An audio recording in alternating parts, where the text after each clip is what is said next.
Hello mga guys, tuturuan ko ngayon kayo kung paano iset ang alarm sa talking watch.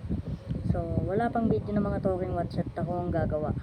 Uunahan na natin sila, yung mga Tagalog. So it better na i-remove natin ang ating talking watch sa ating braso nung iset natin yung alarm, para hindi tayo makakagambala o makapindot ng hindi ka nais-nais na button. Ayan, nare-remove na natin. So ito ang aking talking watch, at dito may 4 na button. Ito, at ito. So ang gagawin lang natin, ang oras na ay 7:24. Ang gagawin natin dito ay pindutin natin ng 2 beses itong alarm o set button. Pindutin natin ng 2 beses at mapupunta siya sa isang alarm. At kung hindi ka nakapindot agad ay babalik siya sa dati. Kailangan, so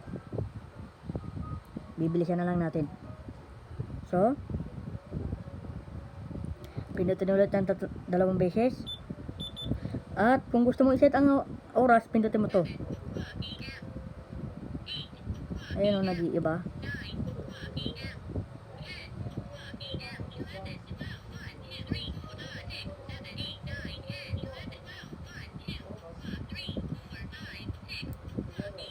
Kung gusto mo naman iset yung minuto, pindutin mo naman to.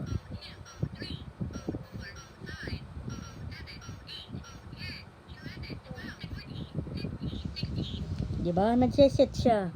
Ngayon, pwede mo na ngayon i-set. Ayan, automatically magsiset na siya.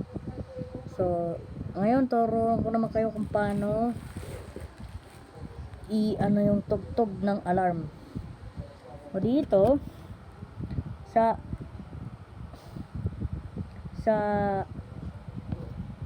seta ng oras, pindutin nyo lang to, pinipindot natin kanina.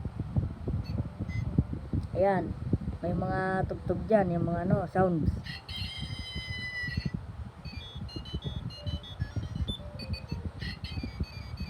Yeah, may tugtog din yan.